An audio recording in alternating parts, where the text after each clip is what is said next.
Hello दोस्तों। आज हम बात करेंगे कुछ में जो बार बार एग्जाम में पूछे जा रहे हैं और बेहतर तरीके से हम जानेंगे कुछ इम्पोर्टेंट फैक्ट, जैसे कि देखिए, लाल रक्त कणिका और श्वेत रक्त कणिका यानी कि व्हाइट ब्लड सेल्स और एंथ्रोसाइट्स मानव शरीर से जुड़े हुए कुछ तथ्य, कुछ फैक्ट के बारे में, सब चीजों से जुड़े हुए अन्य बहुत सारे क्वेश्चंस जो बार बार एग्जाम में पूछे जा रहे हैं, इन सब चीजों के बारे में चर्चा करेंगे। और फिर हम आगे नेक्स्ट टॉपिक पर बढ़ेंगे, जहां पर कुछ जियोग्राफी से इंपॉर्टेंट क्वेश्चंस हैं, जो कि कुछ अन्य राज्य हैं जहां पर दर्रे बहुत बार पूछे गए हैं, जो कि जैसे नाथुला दर्रा, बुर्जिल दर्रा, सिप्तीला दर्रा एंड रोहतांग दर्रा, अन्य बहुत सारी चीजें। और हम नदियों के उद्गम स्थल के बारे में जानकारी करेंगे, ये कहाँ से उद्गम स्थल हैं, तो इन सब चीजों के बारे में किस किस राज्य से कौन कौन सी नदियां आई हुई हैं, इन सब चीजों के बारे में डिस्कस करेंगे।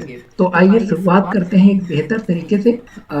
सबसे पहले हम मानव शरीर के बारे में जानते हैं, जो कि बार बार क्वेश्चन पूछे जा रहे हैं। आइए देखते हैं। जैसे कि पहला क्वेश्चन है, हम चल रहे हैं मानव शरीर से जुड़े हुए कुछ फैक्ट। मानव शरीर से कुछ जुड़े हुए फैक्ट देख लेते हैं। देखिए, जैसे रेड ब्लड सेल्स का निर्माण होता है। क्या कह रहा है क्वेश्चन कि रेड ब्लड सेल्स यानी कि लाल रक्त कणिका से रेड ब्लड सेल्स कहाँ निर्माण होता है? अस्थि मज्जा में होता है। कहाँ होता है? अस्थि मज्जा। तो अस्थि मज्जा में क्या होता है? आरबीसी का निर्माण होता है। अब क्वेश्चन आएगा, आखिर व्हाइट ब्लड सेल्स क्या होती हैं और श्वेत रक्त कणिका, इनका निर्माण कहाँ होता है? तो सबसे पहले तो जान लेते हैं कि आरबीसी का निर्माण जो कि अस्थिमज्जा में होता है, और इनका जो जीवन काल होता है। देखिए, दूसरा क्वेश्चन है, इनका जीवन काल क्या है? तो इनका जीवन काल होता है मात्र 120 दिन, यानी कि 120 डेज। 120 डेज आरबीसी का जीवन काल, यानी कि लाइफ जो होती है इनकी मात्र 120 डेज होती है।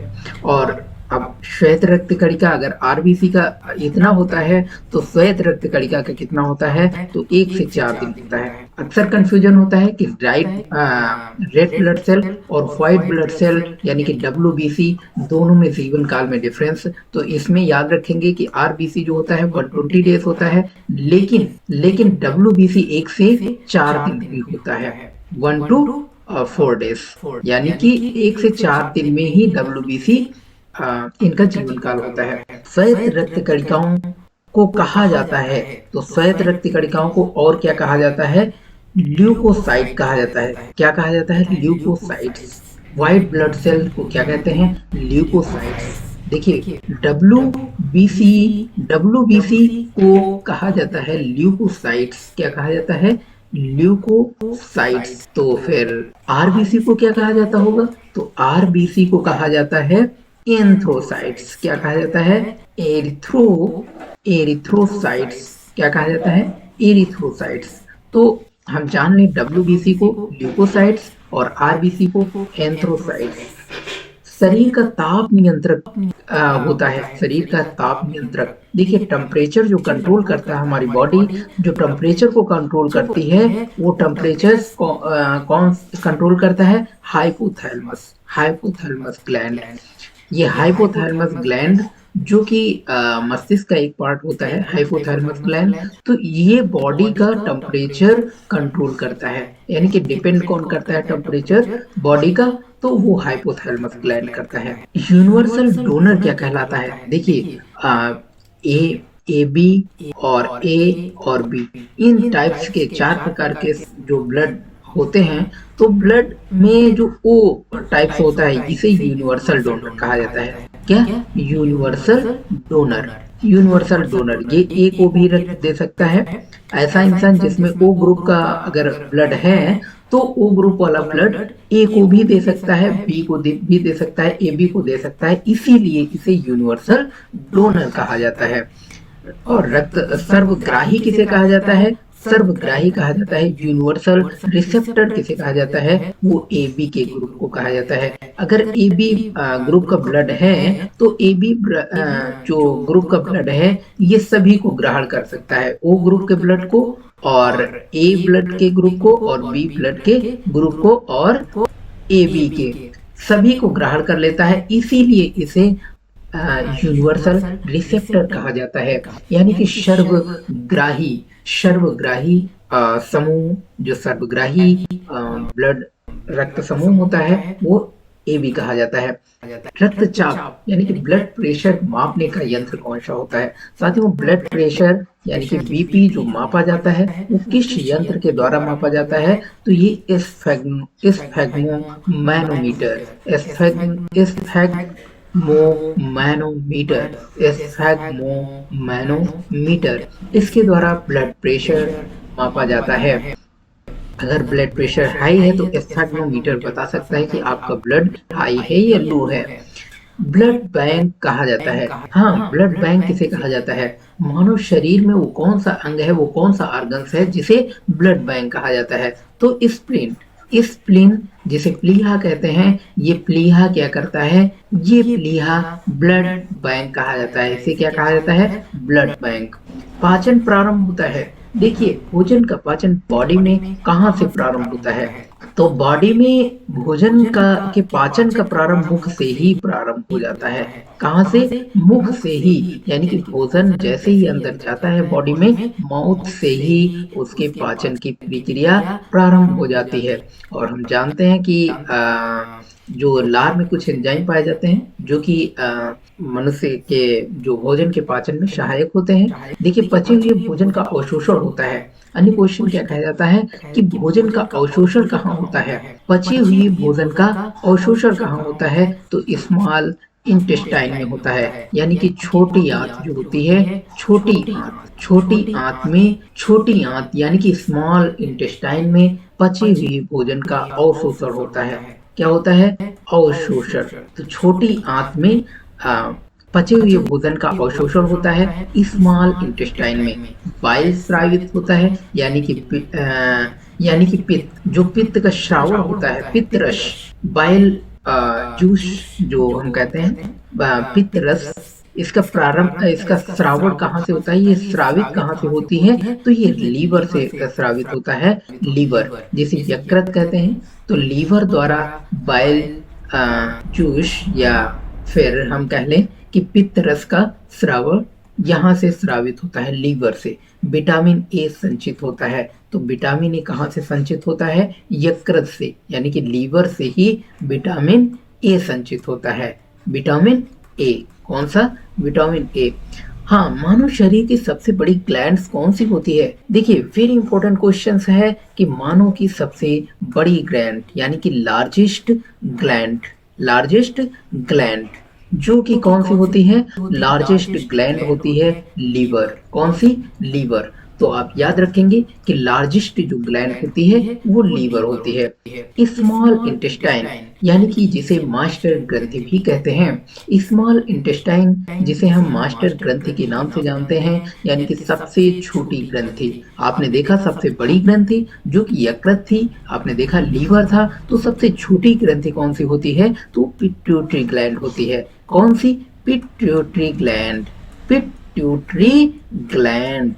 आप याद रखेंगे, पिट्यूटरी ग्लैंड जिसे मास्टर ग्रंथि भी कहते हैं, बिल्कुल मटर के दाने जैसी छोटी सी, और ये सबसे छोटी होती है, इसे स्मॉल ग्लैंड कहते हैं। मनुष्य की पसलियां यानी कि रिब्स की संख्या कितनी होती है? पसलियां जो रिब्स होती हैं वो कितनी होती हैं? मनुष्य के शरीर में कितनी होती हैं? तो पसलियां होती हैं 24, और इसको हम देखते हैं 12 पेयर्स के रूप में।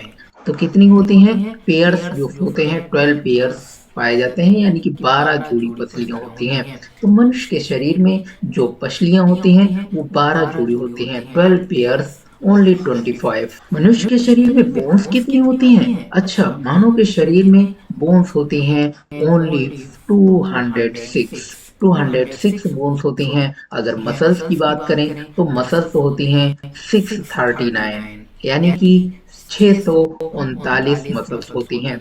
अच्छा, लार, वही हम बात कर रहे थे, स्लाइवा। स्लाइवा में पाया जाने वाला एंजाइम जो होता है वो टायलिन एंजाइम होता है।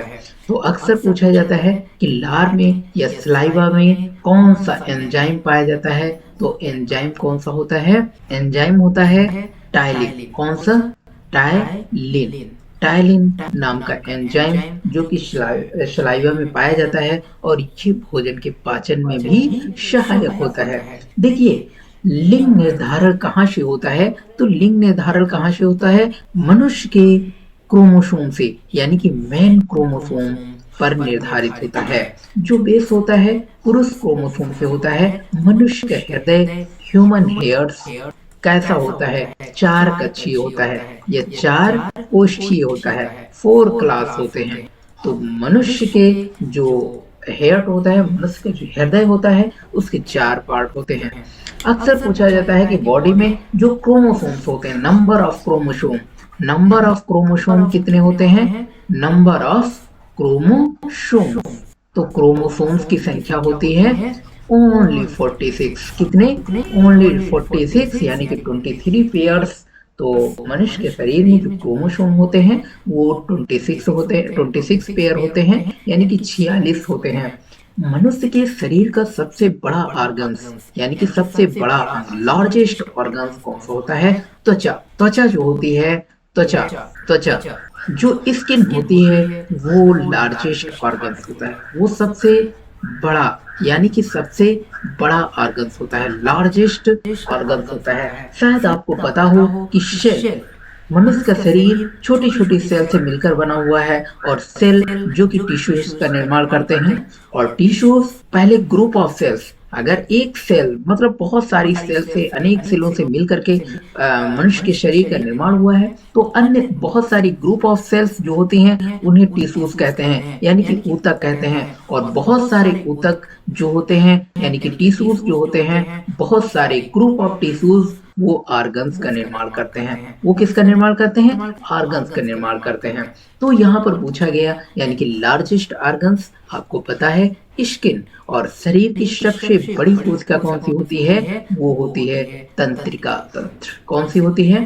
तंत्रिका तंत्र। मनुष्य के शरीर में अमीनो अम्ल की संख्या क्या होती है? देखिए, पूछा गया कि अमीनो अम्ल, जो अमीनो एसिड्स होते हैं उसके नंबर्स कितने होते हैं? बॉडीज में अमीनो अम्ल 22 होते हैं। कितने?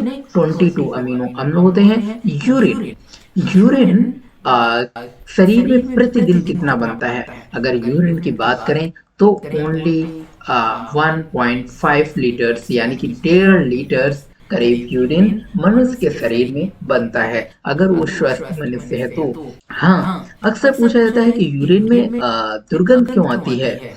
तो यूरिन में यूरिया के कारण दुर्गंध आती है। यूरिया होती है, यूरिया के कारण दुर्गंध आती है।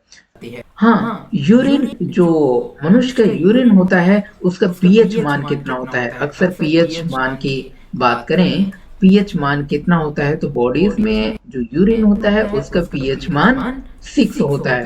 पीएच मान कितना होता है? 6। मनुष्य के शरीर का तापमान कितना होता है? हाँ, सामान्य तापमान की बात की गई, यानी कि जनरल टेम्परेचर जो होता है, टेम्परेचर वो कितना होता है? तो जनरल टेम्परेचर जो बॉडीज का होता है वो 37 डिग्री सेल्सियस। कितना होता है? 37 डिग्री सेल्सियस, या फिर 98.6 डिग्री फ़ारेनहाइट। तो फ़ारेनहाइट में अगर बात करें तो फ़ारेनहाइट में 98.6 फ़ारेनहाइट, और अगर डिग्री सेल्सियस की बात करें तो 37, यानी कि 37 डिग्री सेल्सियस। और केल्विन की बात करें तो 310, यानी कि 310 केल्विन मनुष्य के शरीर में सामान्य टेम्परेचर होता है। हाँ, कहते हैं कि मनुष्य के शरीर में कुछ जो बोन्स पाई जाती हैं, अगर सबसे छोटी बोन की बात करें, सबसे छोटी, और मनुष्य के शरीर में यहाँ पर बात की गई, मनुष्य के शरीर में जो पैर में एक हड्डी पाई जाती है, पैरों में, उसे क्या कहते हैं? तो उसे कहते हैं टिबिया। क्या कहते हैं? टिबिया। TIBIA। तो ये मनुष्य के पैर में पाई जाती है, यानी कि लेग्स में जो, फुट में जो पाई जाती है वो कौन सी होती है? टिबिया। हाँ, जैसे कि आप जानते हैं कि मनुष्य के शरीर में पैर में आपकी टिबिया होती है, और सबसे लंबी अगर हम हड्डी की बात करें तो वो जांग में पाई जाती है, और वो कौन सी होती है? फीमर। कौन सी होती है? फीमर, जो कि सबसे लार्जेस्ट सबसे लॉन्ग बोन की बात करें, सबसे लॉन्ग होती है। हाँ, दांतों और हड्डियों की संरचना जो होती है, दांतों और हड्डियों की बोन्स का निर्माण जो होता है, उसके लिए आवश्यक तत्व कौन सा होता है? तो कैल्शियम और फास्फोरस। कौन सा? Calcium and phosphorus. तो कैल्शियम और फास्फोरस मिल करके जो है किसका निर्माण करते हैं? कैल्शियम और फास्फोरस जो होता है वो मिल करके निर्माण करता है हड्डियों का, कैल्शियम और फास्फोरस। ठीक है। और रुधिर का थक्का, रुधिर का थक्का यानी कि ब्लड क्लॉट्स जो होती है वो किसकी हेल्प से होती है? वो प्लेटलेट्स की हेल्प से होती है। हाँ, एक और पूछा जाता है कि अक्सर प्रोथ्राम्बिन जो होता है, प्रोथ्राम्बिन उसके कारण या विटामिन के कारण जो है ब्लड क्लॉटिंग होती है।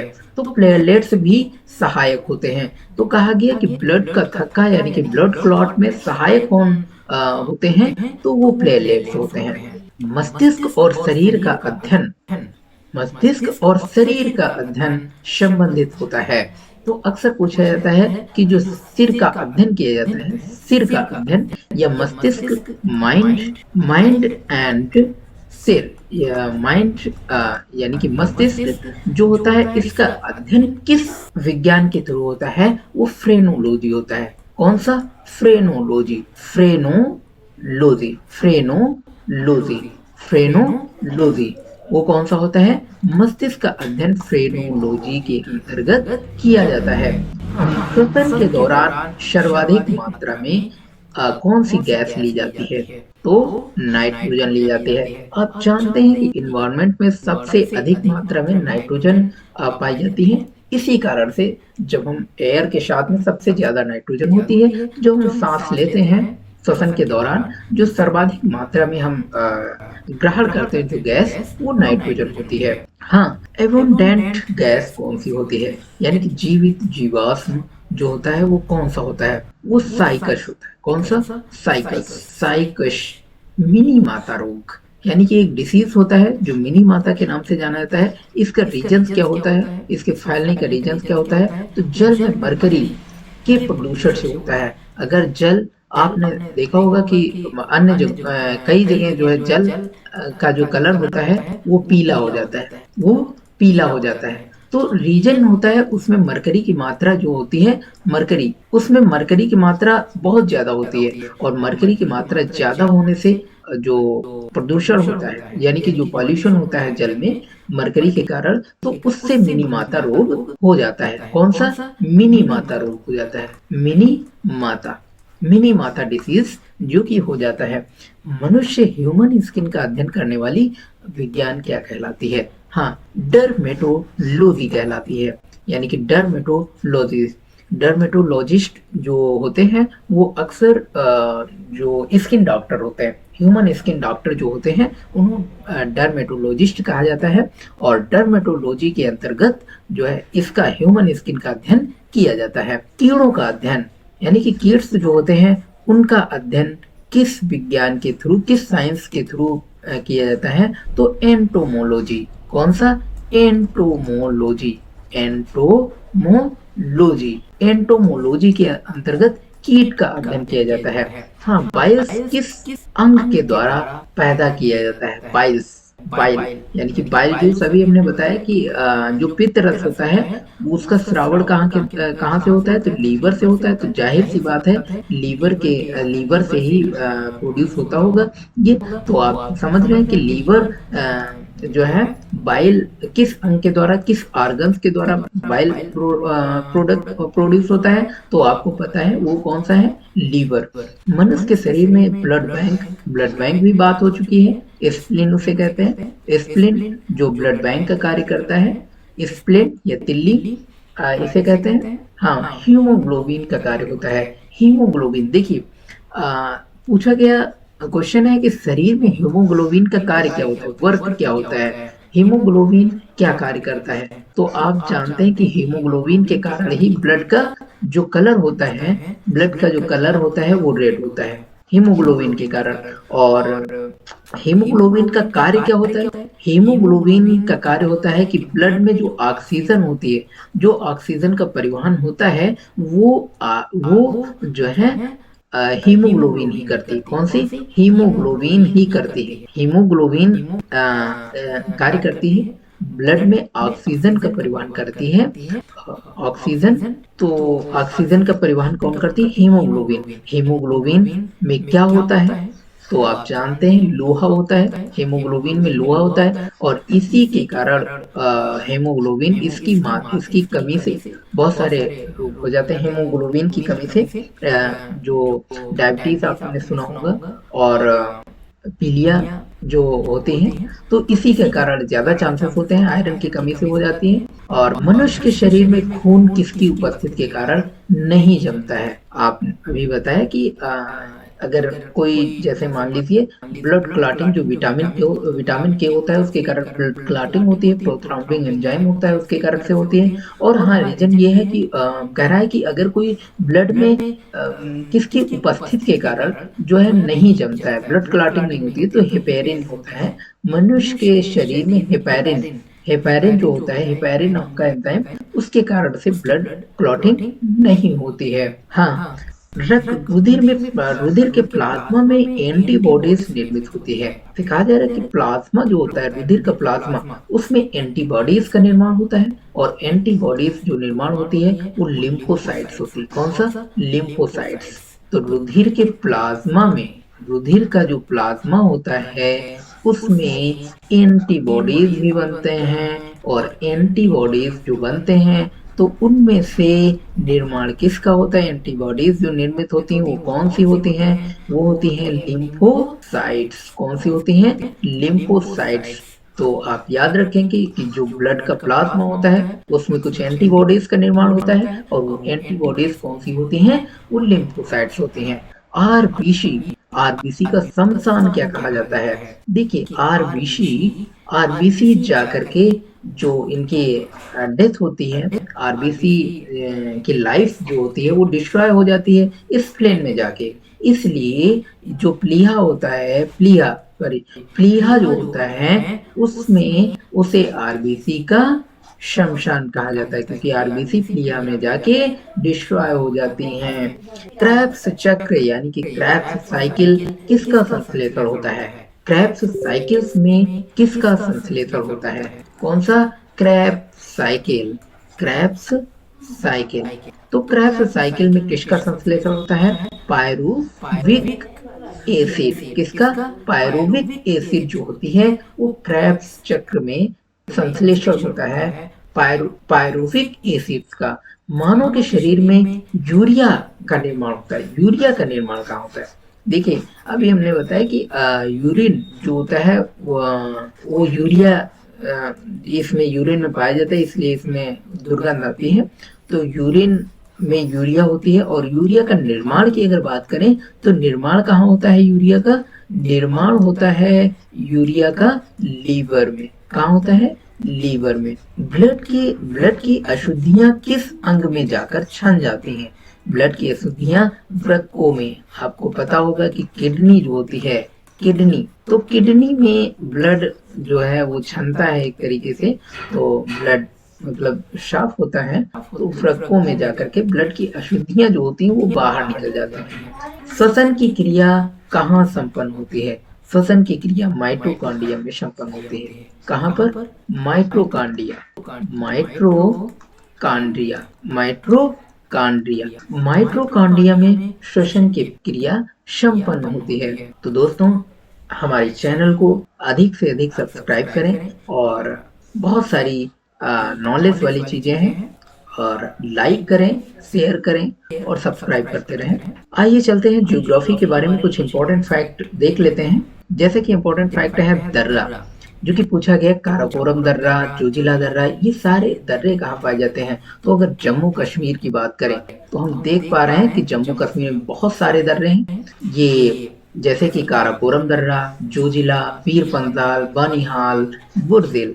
तो आप याद रखेंगे काराकोरम, काराकोरम, काराकोरम, जोजिला, कौन सा?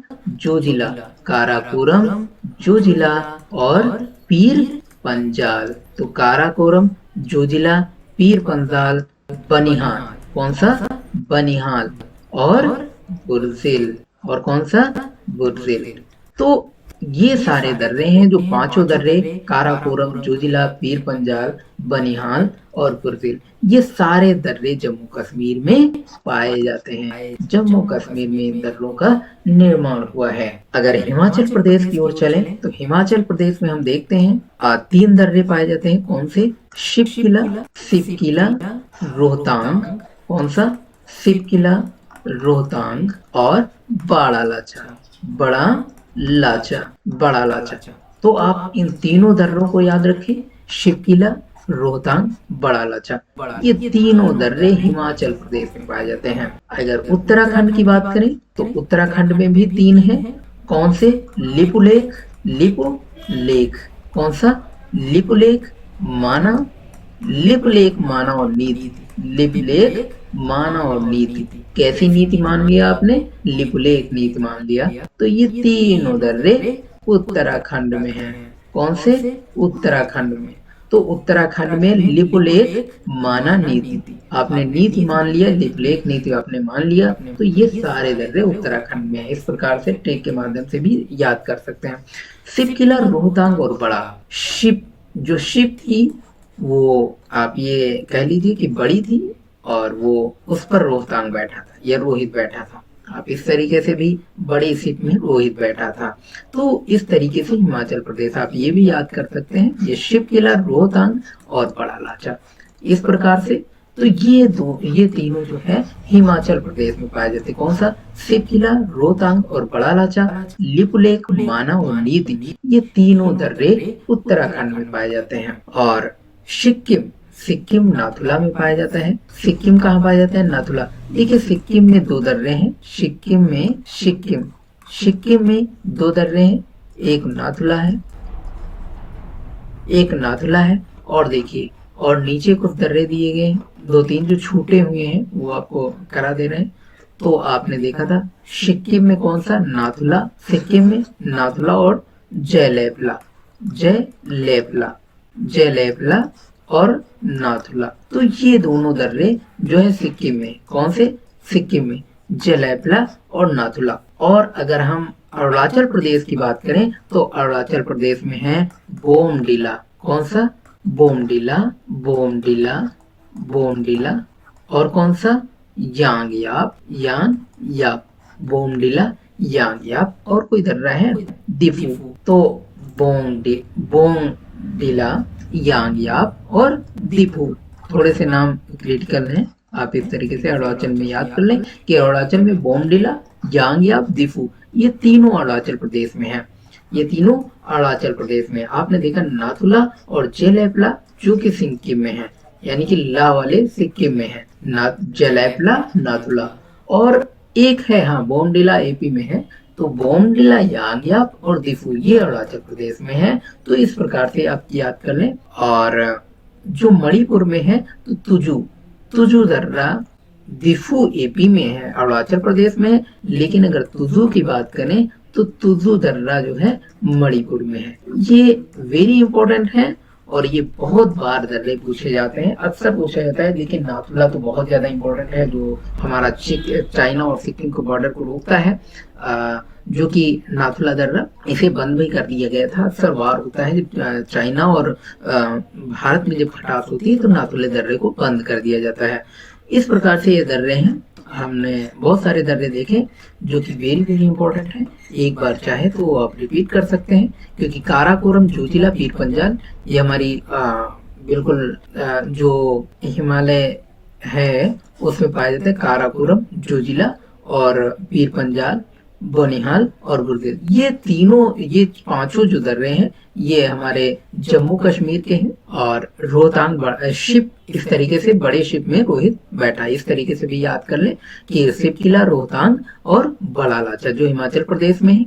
आपने देखा कि नीति कोई मान लिया, लिपुलेख नीति आपने मान लिया तो अरुणाचल प्रदेश में है। माना और नीति और लिपुलेख उत्तराखंड में। और आपने देखा कि सिक्किम में कौन सा है? नाथुला और जयलेपला। जेलेबला आपने सिक्किम में देखा।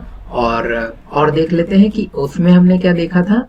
अरुणाचल प्रदेश में बोमडिला यांगयाप दिफू और तुजू, बोमडिला यांगयाप दिफू और तुजू, और जेलेबला और नाथुला हमने सिक्किम में देख लिया। और मणिपुर में एक ही है जो कि तुजू, तुजू मणिपुर में हम याद कर लेंगे। तो इस प्रकार से है। देखिए ये हम कुछ नदियों के बारे में बात कर ले, कहाँ कहाँ से उद्गम हुआ है, रोचक जानकारी है। देखिए नदियों के बारे में रोचक जानकारी, आइए देखते हैं कुछ रोचक जानकारी के बारे में। भागीरथी नाम गंगा, देखिए भागीरथी नाम से गंगा को कहाँ बुलाया जाता है।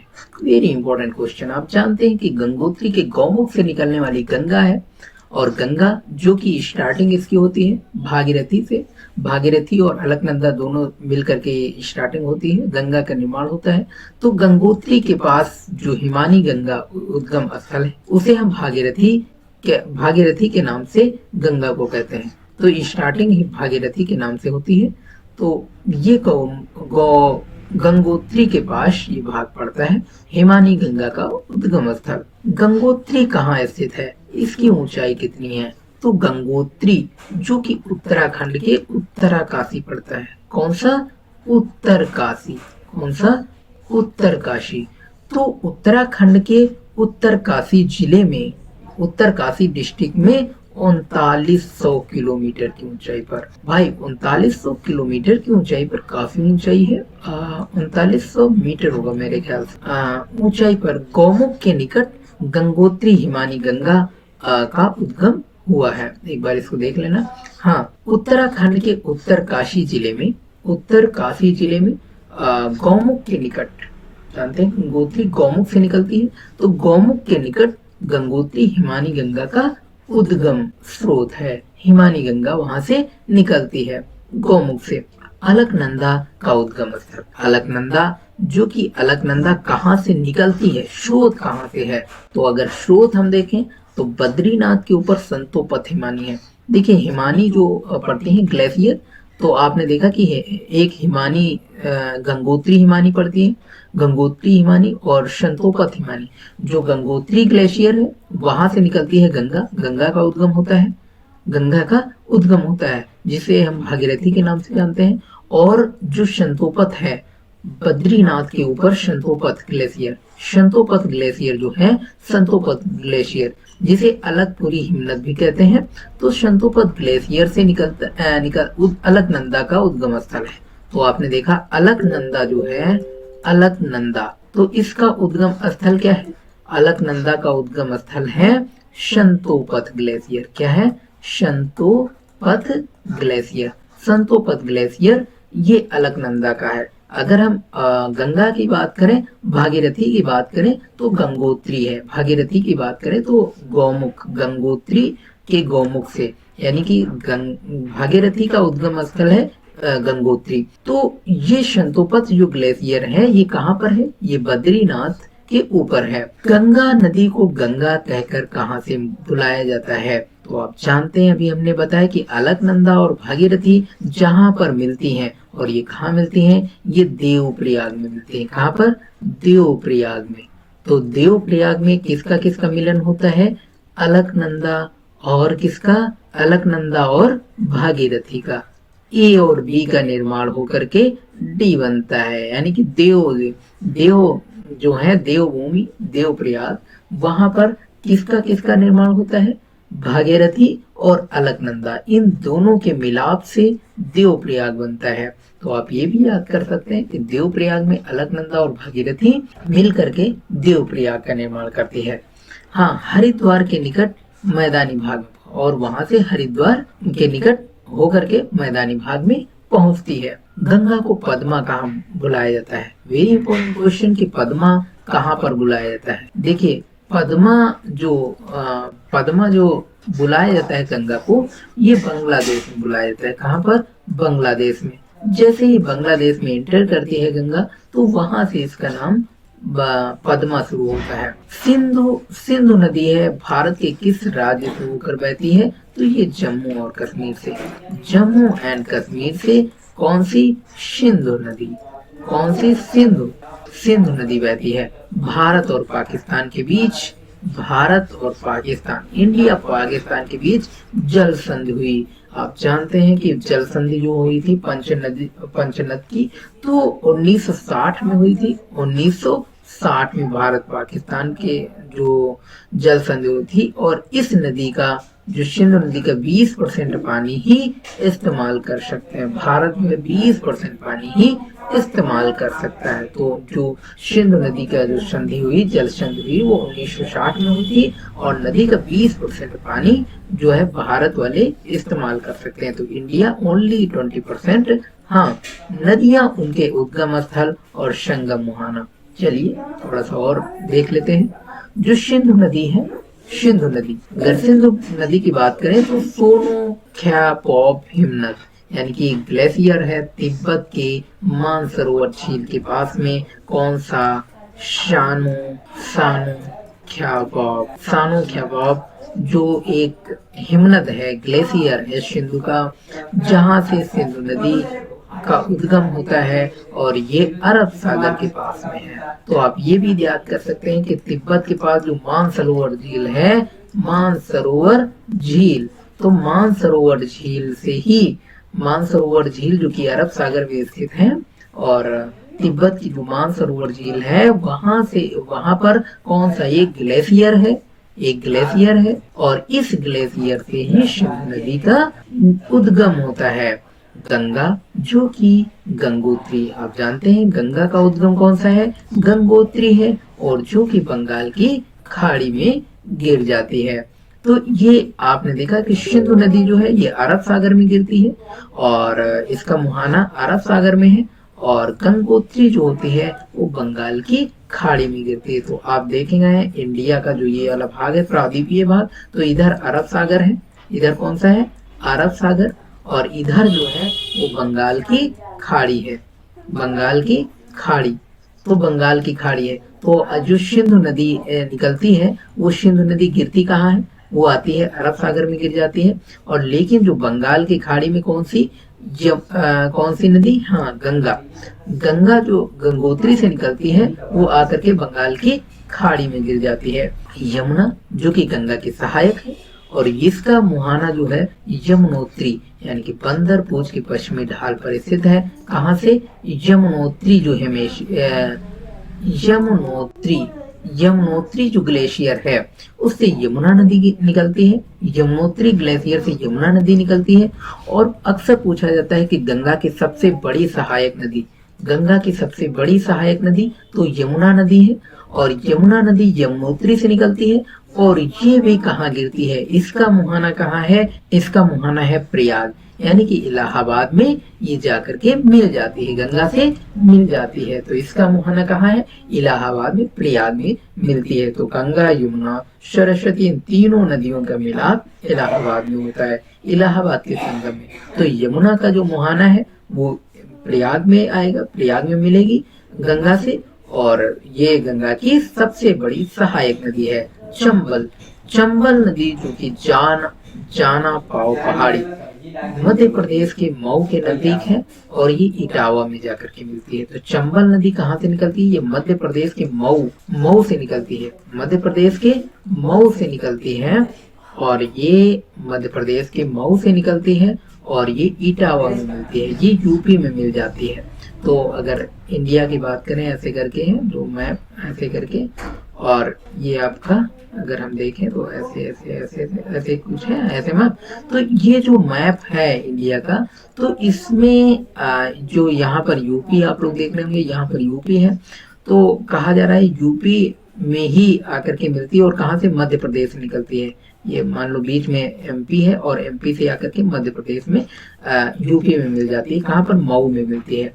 सतलज नदी, देखिए सतलज नदी, अभी आपने देखा था मानसरोवर झील के पास एक साना ख्वाब एक करके जो ग्लेशियर था, वहां से वहां जो ग्लेशियर था साना ख्वाब, वहां से सिंधु नदी निकलती थी। और लेकिन यहाँ पर एक और है मानसरोवर झील के निकट, मानसरोवर झील के पास में कौन सा? राकस ताल, कौन सा है?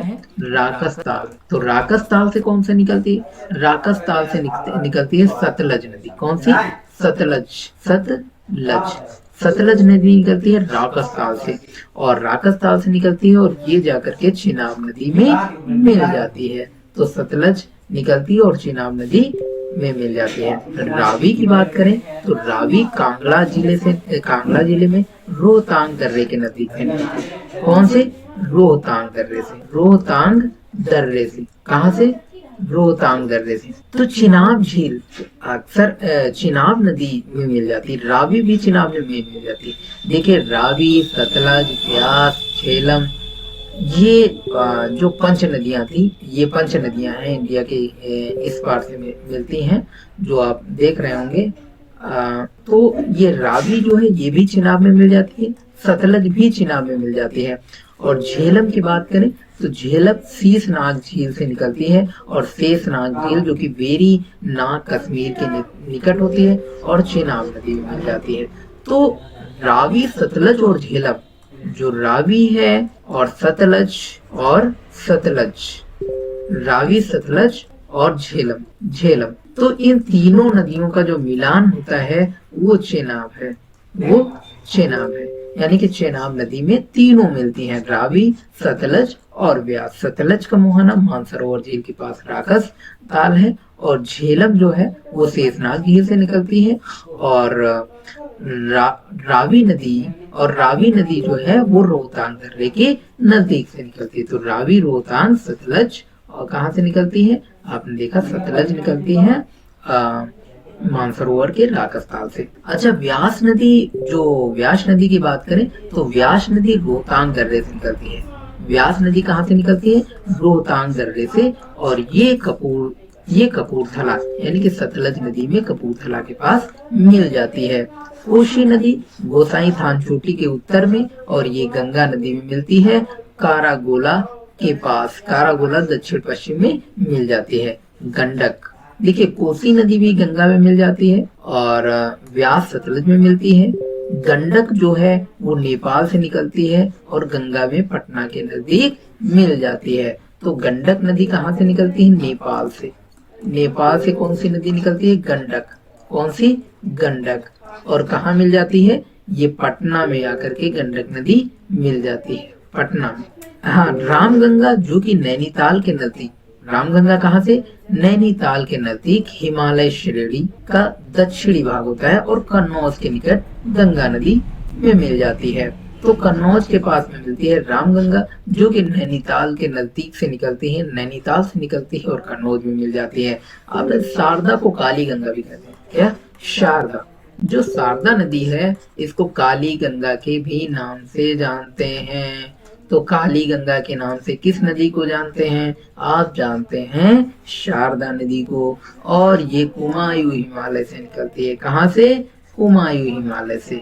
कुमायूं हिमालय से काली निकल, का से कुमायूं, का से काली। तो कुमायूं जो स्थान है, कुमायूं हिमालय जो है, वहां से शारदा नदी या काली नदी निकलती है और घाघरा नदी में मिल जाती है। तो शारदा कहाँ मिलती है? घाघरा में। तो शारदा कहाँ मिलती है? घाघरा में। और कहाँ से? कुमायूं से उद्गम होता है और घाघरा में मिल जाती है।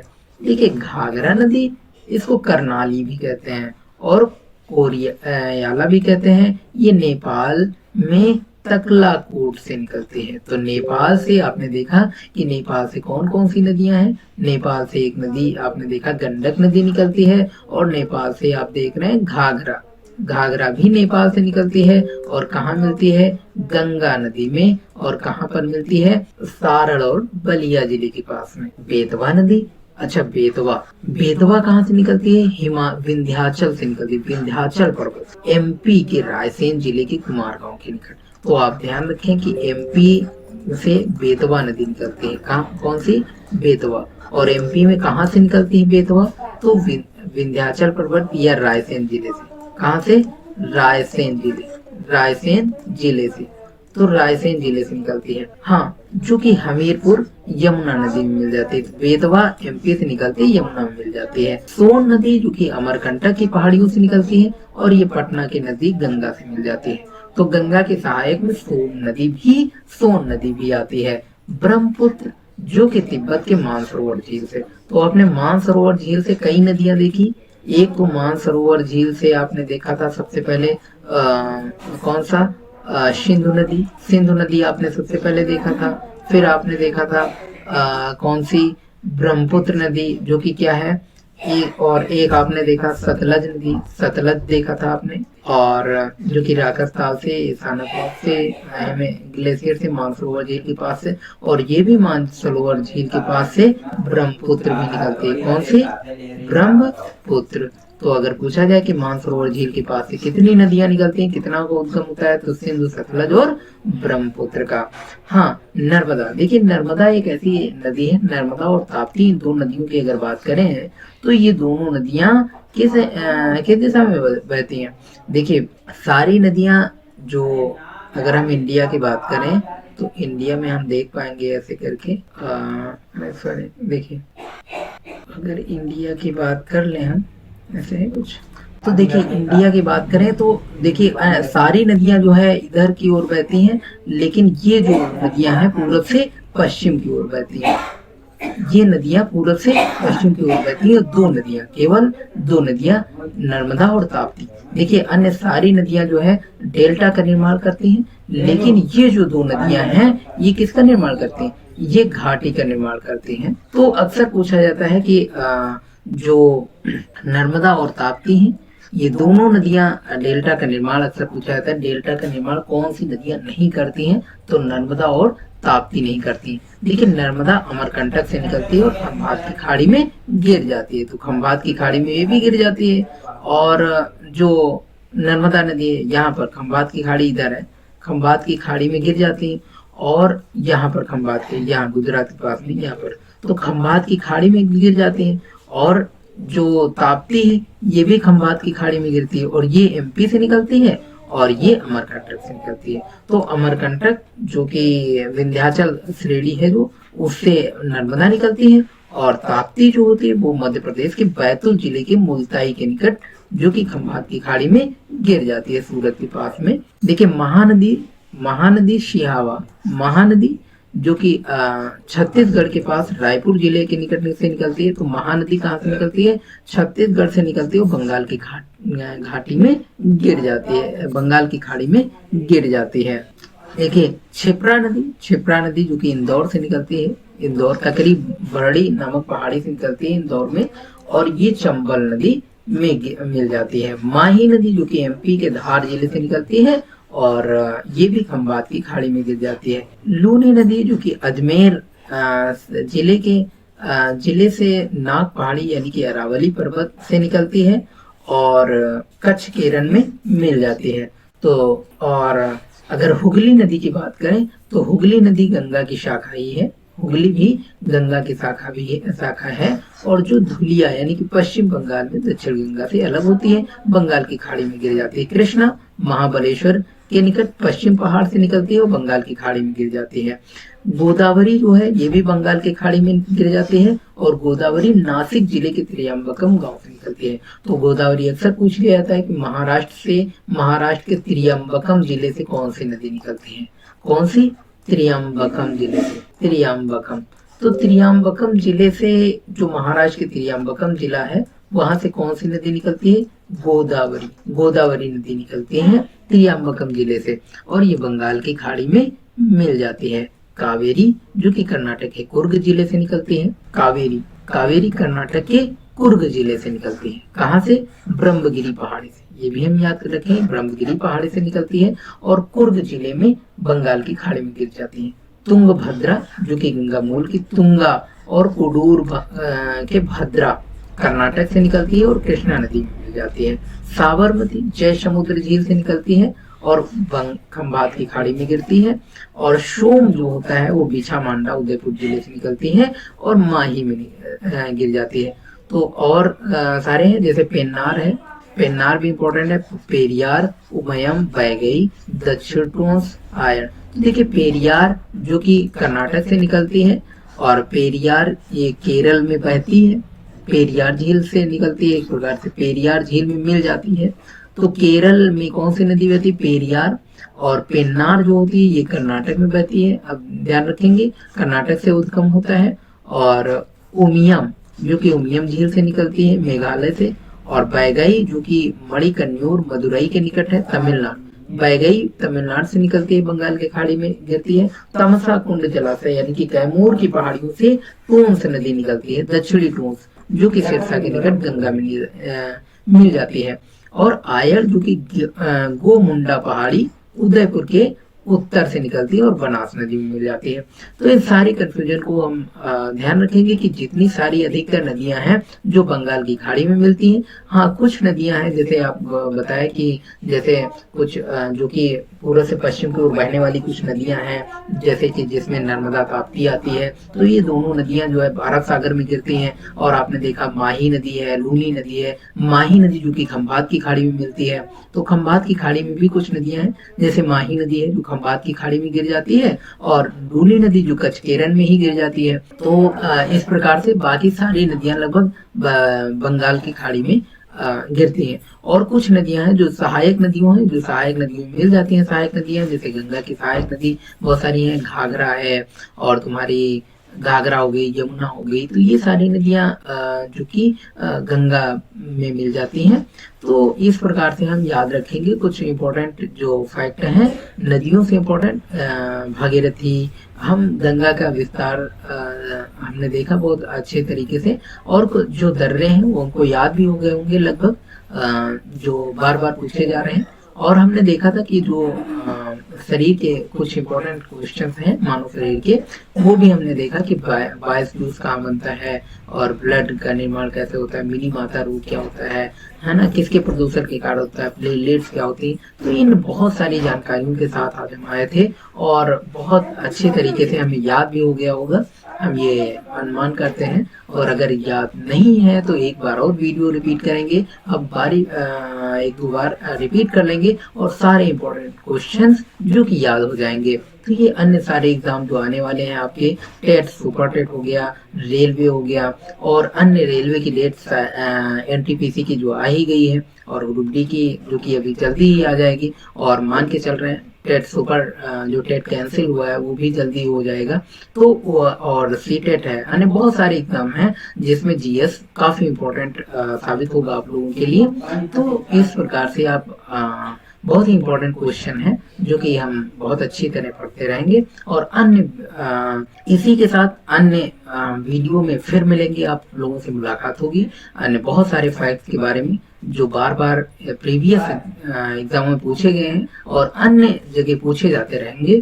तो साथियों अगले नेक्स्ट वीडियो में फिर मिलते हैं, तब तक के लिए साथियों बहुत बहुत धन्यवाद। और हमारे चैनल को लाइक सब्सक्राइब करें, और अच्छी जानकारी अगर आप लोगों को वीडियो अच्छा लगता है तो लोगों को शेयर करें, अन्य दोस्तों को, अपने फ्रेंड्स को। हम चाहते हैं कि हमारी जो शिक्षा है, जो जानकारी है, वो ग्रामीण स्तर जाए, ग्रामीण स्तर जहाँ पर साधन नहीं है, जहाँ पर लोग कोचिंग नहीं कर पा रहे हैं, या अन्य सारी चीज़ें हैं कोचिंग नहीं कर पा रहे हैं, या फिर कई सारी चीज़ें होती हैं जो है फैक्ट हमको नहीं मिल पाते हैं, और उसके लिए हम परेशान रहते हैं। तो आप परेशान होने की ज़रूरत नहीं है, आप चैनल से जुड़े रहें, और हम बहुत सारे इंपॉर्टेंट क्वेश्चंस जो आप लोगों को इसी प्रकार से लाते रहेंगे।